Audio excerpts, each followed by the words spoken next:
Lego Marvel's Avengers, the sequel to the massively successful and widely loved Lego Marvel Superheroes.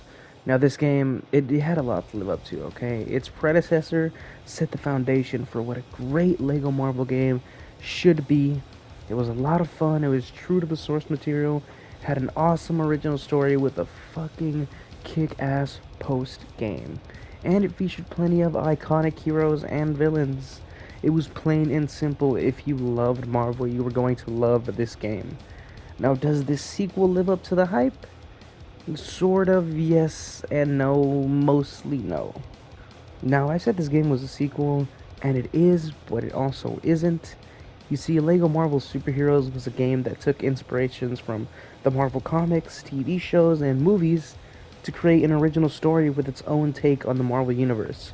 Whereas Lego Marvel's Avengers is merely a lackluster adaptation of the first two Avengers movies. They are not connected in any way other than the fact that they are both Marvel properties. First, let's talk about this game's story or campaign, whatever you want to call it. I mean, to be completely blunt, it's not nearly as good as the first games. I know that's very forward and it's only the beginning of the video, but it's true. What can I say? And the cast of heroes and characters you can play as in the story has been minimized. The cast has shrunk by quite a significant amount. It sucks balls. And usually this would be good for narrative purposes, but it doesn't work out the best for this style of gameplay. And also, who gives a fuck about the narrative? It's a goddamn Lego game. Lego games have this very arcadey sense of gameplay where essentially all you're doing is the same thing. It's super repetitive, but it's addicting and fun, and it works if you do it right. It's easy to understand and pick up and play for hours on end. A large cast of colorful comic book characters was fucking perfect for this kind of gameplay. But now the cast is essentially the Avengers and a few regular ass humans that no one wants to fucking play as. Maria Hill, Coulson, Nick Fury, I'm sorry. I don't know why Marvel thinks that we like them as much as they do, but no one fucking does. No one wants to play as them, I'm sorry.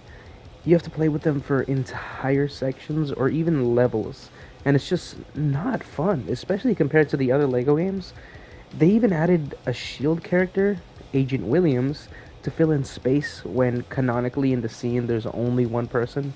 So if you're playing through a scene where it's only Nick Fury, they add a filler character for you, which is wonderful because everybody wants to play as Agent Williams.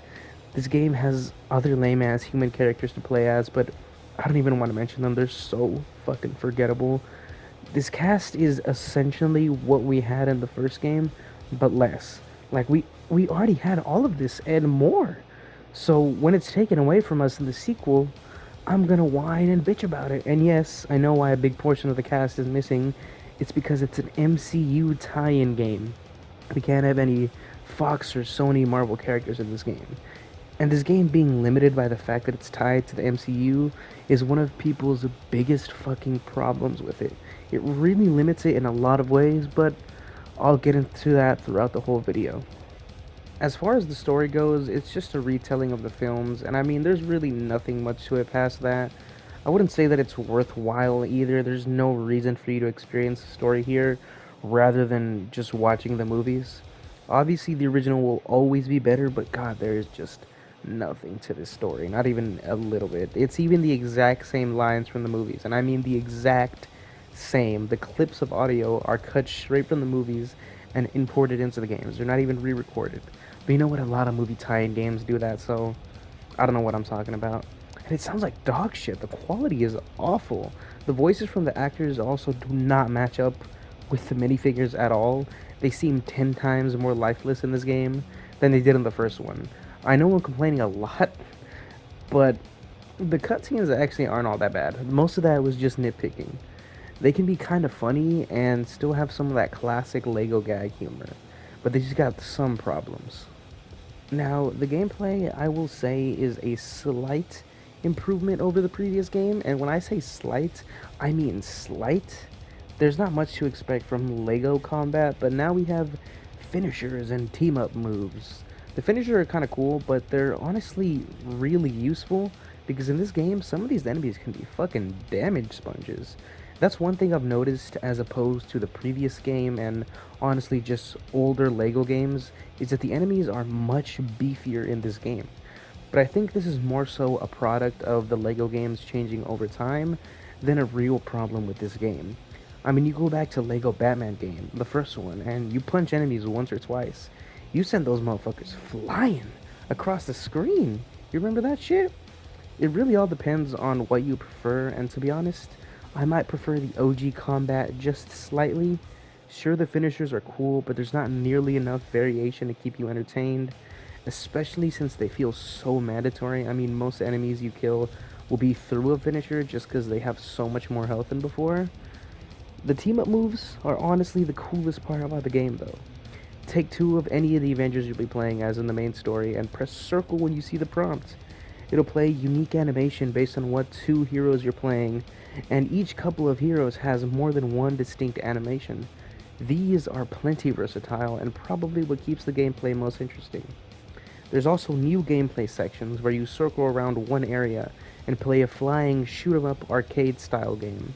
And this is fun for about 30 seconds before you realize that entire sections of levels are dedicated to this boring ass fucking minigame. After the initial burst of fun, the amusement just fucking fades away. Like it never comes back. And these become nothing more than time wasters. The gameplay is so mundane and simple and repetitive that my mood instantly worsened when one of these started. I literally, there were some times where one of these sections would come on and I just put the controller down and walk away. Like, I just hate these. They're so boring. And I know they're short, but they're just that fucking boring that I hate getting through them. They literally add nothing to the game, and if these were taken out, I don't think anyone would give a fuck. In fact, some people would probably prefer it, and I am one of those people. Get out of my fucking face. I don't ever want to see this ever again. Get it out. Now, one very small positive thing I'll say is that this game feels smooth as fuck, dude. This shit feels like butter. This shit feels like ripping a fucking fat one from a dookie blunt. God damn, this game feels good. These characters are bouncy as fuck, especially Hulk. Compared to the first game, the gameplay in this is much more streamlined, and honestly, around the time this game was released is when LEGO games really began to feel much better. Don't get me wrong, I love a lot of these old games like LEGO Batman and even the Star Wars games, but these games are fucking jank. And even the LEGO Marvel Superheroes game was jank as fuck at times. But not this game. It feels so much better than the previous entries and is almost entirely free of jank. These levels are also nothing to write home about. I praise the first game for having a simple story that allowed for awesome ass levels. Each level felt unique and distinct. Each level has you going from one iconic Marvel landmark to another. The Baxter Building, the Latveria, Oscorp, Stark Tower, the Raft, man, endless fucking possibilities for levels. They're all so much fun, and it felt like each level had its own identity. Most levels in the first game have that same charm and feel. Plus, you get to face off against a slew of awesome fucking villains with a cast of wonderful heroes. This game's levels are so damn boring and bland and have almost no fucking excitement. This shit made me want to shoot myself at times. These levels don't pop in any way. They have all very similar aesthetics and choose the wonderful colors of gray and brown to base their palette off of. The first game has so much pop, and it's filled with a variety of really colorful environments. This game is more, for lack of a better term, grounded in reality, which is not the feeling you want in the Lego game. I mean, a handful of these levels straight up follow the city in ruins due to final battle aesthetic, which is the most bland and typical setting for superhero media, and honestly, for a lot of action adventure media as well. Let's also remember that since this game is based off of two movies, we're getting way less villains in the story. Every movie is having one, maybe two villains max, so that minimizes the number of supervillains in this game by a massive fucking fold. In the first game, almost every level had a new villain, and some even had multiple supervillains. There was new villains popping up left and right. It was fucking awesome.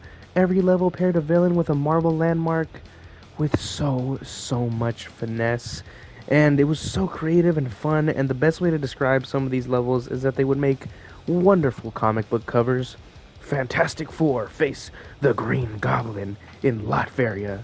It feels like the developers were all just Marvel nerds who love the IPs and were given the power to do whatever the fuck they want. And they just wrote all of their Marvel wet dreams and crossovers into one game. And I feel that the wet dream passion is lacking in LEGO Marvel's Avengers. In LEGO Marvel's Avengers, every ounce of creativity feels like it's been turned into a cockroach and been just stepped on relentlessly. These levels all feel the same. They lack all of the flair and individualism that the levels in the first game had. They don't feel distinct at all, not even a little bit. They're all lifeless and boring. The simplest way to explain it is that they are all missing the secret ingredients that the first game had, the secret sauce, you know? It just doesn't have the fucking charm.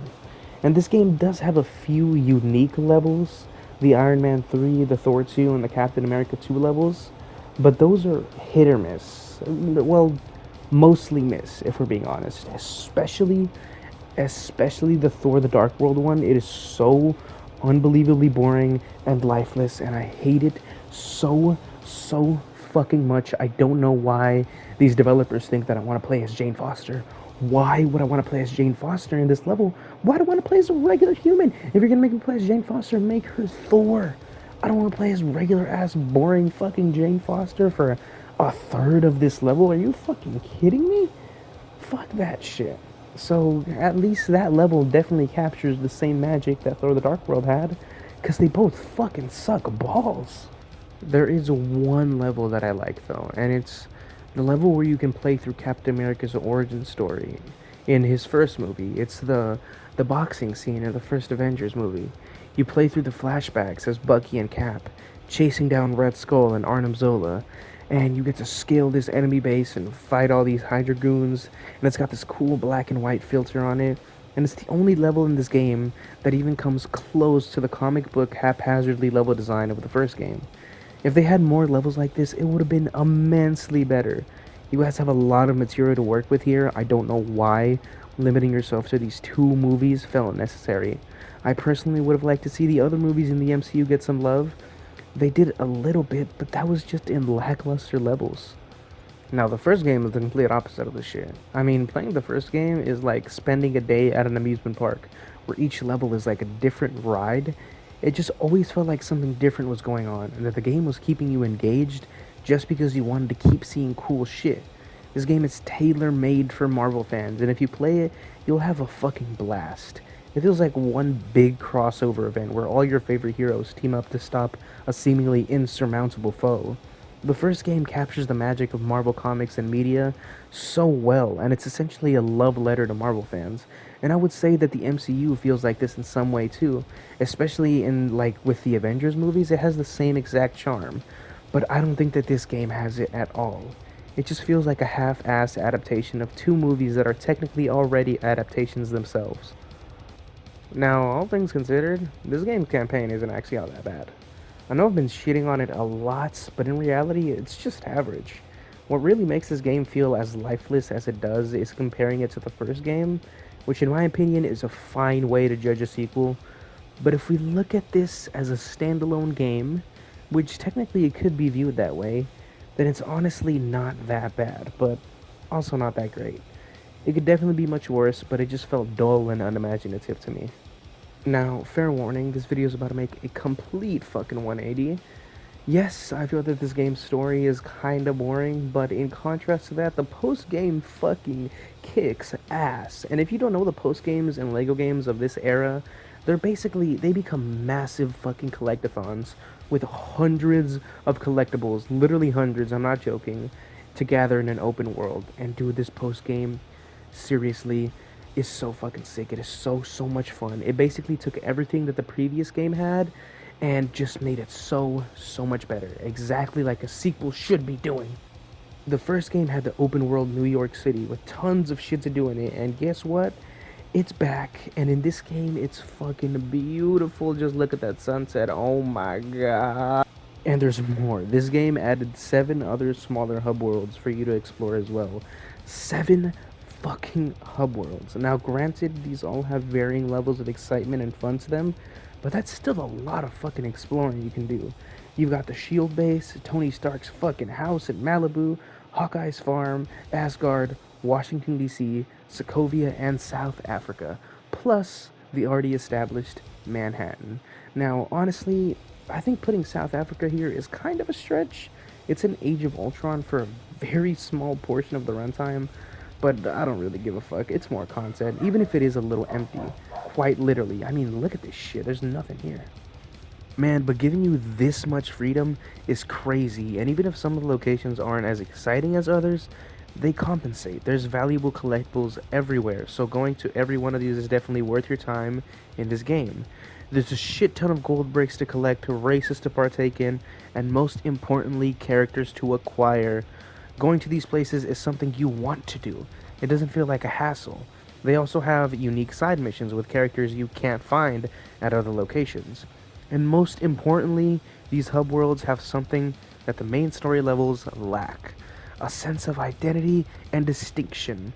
It may feel like I'm leaning too far into this belief, but this is important for a game, and especially for a game as simple as this one.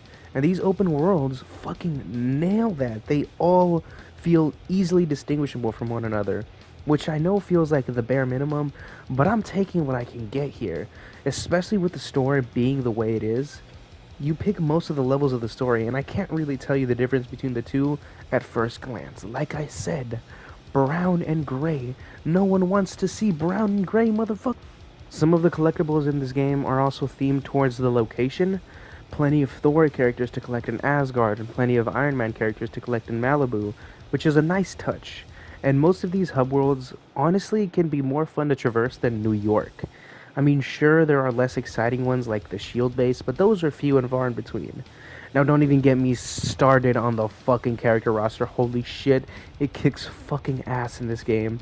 In most places, at least. I mean, because it was limited by the MCU, there were a lot of characters that they couldn't put in, especially at the time this game was released. Disney, Sony, and Fox really did not like to share Marvel IPs whatsoever, but I feel like they did the best with what they had. Sure, there's some filler here and there, but for the most part, this character roster feels pretty well-rounded. I won't say it's as good as the first game, but it's a pretty solid roster of characters for a LEGO game. It's also fucking massive. Nearly 200 characters, like, holy shit! And most of these characters are really fun to play as, and this game has some hitters that even the first game was missing. Like Ragnarok, I mean, just look at him, he looks fucking awesome. Sentry, who is technically more obscure, but I fucking love Sentry. I used to love him as a kid, and he was one of my favorite superheroes. It's cool to see him here. It's got Scar, man. How every Marvel fan loves Scar. And fucking Finn Fang Foom, holy balls. He was in the first episode of Superhero Squad. I will never, ever forget that. Ant-Man is also way cooler in this game. His attack animations are completely unique to him, and it works so well for the character.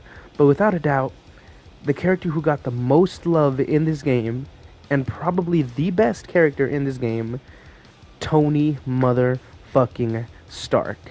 These developers hopped on Iron Man's metallic dick and just did not stop bouncing, bro. Holy fuck, he is so badass in this game. He gets his own suit selector. He gets a completely unique character select screen with all of his suits present in the game. I mean, look at this, look at his beautiful Lego face, oh my god. And the variety of suits in this game is so cool, and most of them have unique suit-up animations. One of my favorites being the Mark V from Iron Man 2, iconic as fuck. You got the other iconic Mark 42 suit-up from the third movie. You have the Silver Centurion armor with the shoulder pads. The coolest fucking armor in the game. Superior Iron Man, holy shit, it looks so damn clean. The blue repulsor blast with this color palette, god damn, oh my god. You've got more unique Iron Man suits as well, like the Mark 40, which is the speedy suit. You've got the stealth suit, and everyone's favorite, the Hulk Buster. Look at this fucking behemoth. Oh my god, I'm about to creep my fucking pantaloons. There's more suits in this game, and they're all fucking kick ass. The animations are all so cool and unique. There's just so much attention to detail when it comes to Iron Man in this game. It's fucking fantastic. And the best thing about it is that it makes him so versatile. Like, a lot of these suits aren't just for show. A lot of them offer actual practical uses. You can dig, you can pick up heavy objects, you can go invisible, you can use the Quicksilver dash points along with other shit that Iron Man can just do normally. He's so fucking good in this game. He's so useful. He gets so much love, and it's awesome to see. Stan Lee in this game is also cool. They gave him the same Iron Man character select thingy, and he can literally just do everything in the game. He can also turn into Iron Stan and Stan Hulk. And he also has his very own Stan Buster armor, which, is a cool idea. I'm just not a huge fan of it. Hulk also gets some love in this game as he has side missions specifically for him. And these are the Hulk selfies. These are a cute little addition to the game, where basically a Marvel character wants a selfie with Hulk in a specific location and you lead them to said location. These are fun and work to spice up the side quests a bit. The big figs in general also get a lot of love due to the additional method of traversal in this game. Previously in the other game, you could only fly with the exception of Spider-Man being able to swing. But now the big figs in this game can fucking jump for fucking miles, and it's fucking awesome. Honestly, this mechanic is still a little jank, but I don't care, because holy shit, you jump exactly like how these big figs should be able to. This feels so right, man. It's just a fucking blast. Traversal as a big fig has never been as fun as it is now. And they can fly too. You can even climb and scale buildings exactly like the Hulk would, and then jump off, and oh my god, it's just so cool, man. I can't tell you how many times I went to Washington, D.C. and just did this. And I won't mention the DLC characters in this video, but I am willing to make an exception. And that is the Spider-Man DLC in this game. Now, I'm counting this one only because it's free, and it's essentially just fan service. They released this DLC after the season pass had already had its run, and Spider-Man was already a character people wanted in this game, so they released a free character pack containing Spider-Man, Spider-Man in the Civil War outfit, Miles, Scarlet Spider, Iron Spider, and Spider-Girl. So honestly, for free, this fucking kicks ass. And you know what else is great about this post-game? Is that they took out the stupid ass bonus level where you have to collect 1,000,000 studs. I fucking despise those levels, and I made that very apparent in my first video. But it's nowhere to be seen in this game. How fucking wonderful. But another thing this game is missing are some sort of post-game bonus levels. I feel that with this game, LEGO games entered a new era where all the bonus levels are purely DLC.